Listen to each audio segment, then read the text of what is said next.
வணக்கம், welcome to Chitra Murali's kitchen. இப்போ நீங்கள் பார்த்துருப்பீங்க, கரைச்ச தோசை வந்து வாக்குறது வெந்துட்டு இருக்கு. இப்போ நான் வந்து பாலாஜி என்னோட ஃப்ரெண்டாத்துக்கு வந்திருக்கேன். அவர் ஏற்கனவே ரொம்ப நல்லா சமைப்பார். அவர்கிட்ட இப்போ வந்து இதோட ரெசிபியை கேட்டு நம்ம தெரிஞ்சுக்கலாம். சொல்லுங்க. ரவா தோசை ரொம்ப சிம்பிள். அதில் வந்து ஒரு பங்கு அரிசிமா ஒரு பங்கு ரவை ரெண்டுத்தையும் வந்து மொத்தமாக சேர்த்து ஒரு பாத்திரத்தில் போட்டுக்கணும். அதுக்கப்புறமா வந்து அரை பங்கு மைதாவும் 1/4 பங்கு கடலமா, இது நாலுத்தையும் ஒன்றா கலந்துட்டு அதில் வந்து உப்பையும் கலந்துட்டு அதை பாத்திரத்தில் கலந்து வச்சுக்கோங்க முதல்ல. அதுக்கப்புறமா வந்து கொஞ்சம் கிரேட் பண்ணின இஞ்சி, அதுக்கப்புறமா வந்து அதில் கொஞ்சம் பச்சை மிளகா பொடியாக நறுக்கி போடலாம். இல்லை அரிசி போடுறீங்க, அது எப்படி போடுறீங்களோ போடுங்க. நீங்கள் கருவேப்பிலை, பெருங்காயம், ஜீரகம், கொத்தமல்லி வேண்டாம், கொத்தமல்லி போடுங்க. கொத்தமல்லி போட்ட வாசனை வேறு மாதிரி இருக்கும். நம்ம அந்த ட்ரெடிஷ்னல் வாசனை மாறிடும், அதனால அது வேண்டாம். அதில் மிளகு 4 போட்டுக்கிறது தான் போட்டுக்கோங்க. நீங்கள் முந்திரி பருப்பு போடுறது தான் போடலாம். இதெல்லாம் போட்டுட்டு நான் ஆக்சுவலாக முந்திரி பருப்பு போடுறதுனால இது எல்லாத்தையும் போட்டு நான் என்ன பண்ணுவேன் அப்படின்னாக்கா அதில் ஒரு 4 கரண்டி தயிரையும் விட்டுட்டு மிக்சியில் போட்டு சுற்றி ஊற்றிடுவேன் நான். ஸோ அது ஈஸியாக இருக்கும் வாக்குறதுக்கு. அந்த கட்டிக்கட்டியாக இல்லாமல் இருக்கும். ஆமாம், கையால் கரைச்சா நம்ம கட்டிக்கட்டியாக இருக்கும். அது கரைக்கிறதுலாம் கஷ்டப்படுவோம். மிக்சியில் போட்டு சுற்றிட்டோம்னாக்கா அது ஃபைனாக நல்லா ஆகிடும். அதுக்கப்புறமா அதை இறக்கி வச்சுட்டு அதில் வந்து கொஞ்சம் கடுகு கருவேப்பிலை தாளிச்சிங்கனாக்கா இன்னொரு வாசனை. ஆமாம், அது நல்லா இருக்கும். அதை போட்டு அப்புறமா அந்த மாதிரி கோலமாவு கன்சிஸ்டன்ட் நீர்க்க இருக்கணும். அது அப்படியே பாருங்க, மாவு இப்படிதான் நீர்க்க இருக்கணும். நீர்க்க இருக்கிறது வந்து கல்லில் வந்து இந்த மாதிரி ஊற்றினீங்கன்னாக்கா நம்ம எல்லாமே அரைச்சதுனால எதுவுமே தெரியல நமக்கு. மிளகு ஜீரகம் எதுவுமே தெரியல. நல்ல கிறிஸ்பியான என்ன வரும். அது அதில் வந்து நெய் கலந்து விட்டுக்கலாம். நீங்கள் எண்ணெயில் கொஞ்சம் மேலே விட்டுச்சு நல்ல ஃப்ளேவராக இருக்கும். இந்த ஓரெல்லாம் வந்து லிஃப்ட் ஆகிட்டு வரும். ஆக்சுவலாக ஆமாம், வெந்துட்டு அப்படிங்கிறதுக்கு அதுதான் உங்களுக்கு கரெக்டானது. கொஞ்சம் ப்ரௌனாக இருந்தாலும் பயப்பட வேண்டாம். திருப்பி போடணும்னாக்கா வந்து நீங்கள் கொஞ்சம் இல்லை இப்போ இதில் எடுத்துக்கலாம். இல்லை திருப்பி போட வேண்டாம்னாக்கா இது ஒன்றாவே ஆனதுக்கப்புறமாவே கிறிஸ்பா அப்படியே கூட எடுத்துக்கலாம். ஆக்சுவலாக ரவா தோசை பண்ணுறதுக்கு அளவு சொல்கிறேன்.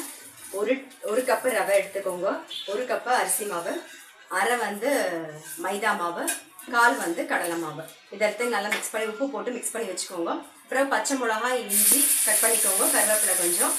இதை வந்து கையில் நம்ம அப்படியேவும் போட்டு பண்ணலாம், மிளகு ஜீரகம்லாம் போட்டு. இல்லைன்னா மிக்சியில் வந்து எல்லாத்தையும் போட்டு ஒரு அடி அடிச்சிடுவோம். மிளகு ஜீரகம் எல்லாத்தையும் போட்டு ஒரு 2 கரண்டி தயிரையும் விட்டு நல்லா அரைச்சிட்டு இந்த மாதிரி கன்சிஸ்டன்சியில் கிடச்சிடும் நமக்கு. இதை வந்து வார்த்தையெல்லாம் ரொம்ப சூப்பராக இருக்குது, வாசனையாக இருக்குது ரவா தோசை. நான் இப்போ டேஸ்ட் தான் பார்க்க போகிறேன், பாருங்க. இப்போ திருப்பி போட்டுட்டோம், நம்ம போட்டுக்கோம். அது ஆயிட்டு இருக்கு. அதுக்கு நம்ம தொட்டு எடுத்து வந்துடலாம்.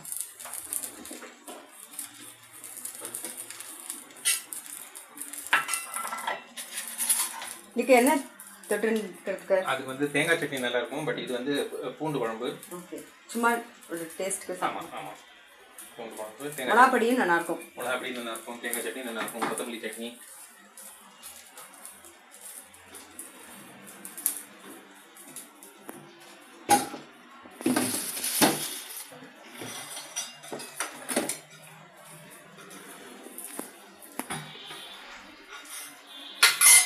தேங்காய் சட்னி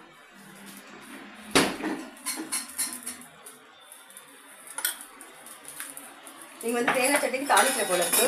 நான் வந்து எதுவுமே தாளிக்க ரொம்ப யோசிச்சலாம் பண்ண முடியாது. பேச்சுலர்ஸ் கிச்சன்ல இவ்வளவு தான் இருக்கணும் இல்லையா? நல்லா இருக்கு, நல்ல டேஸ்டா இருக்கு சமையல். முடக்கத்தான் கீரை தொக்கு.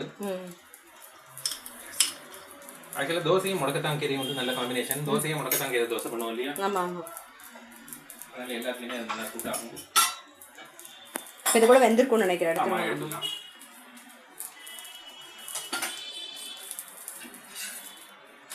பார்த்தீங்கன்னாக்கா டிஃபின் பாக்ஸ் அந்த மாதிரி இருக்கு. நல்ல கிறிஸ்பாக இருக்கும். கிறிஸ்பியான ரவா தோசை, கரைச்ச தோசை வந்து ரெடி ஆகிடுது நமக்கு. நான் டேஸ்ட் பார்க்குறேன் ஃபஸ்ட்டு, ஏன்னா ரொம்ப நேரமாக வாசனை மூட்டை தொலைக்கிறது.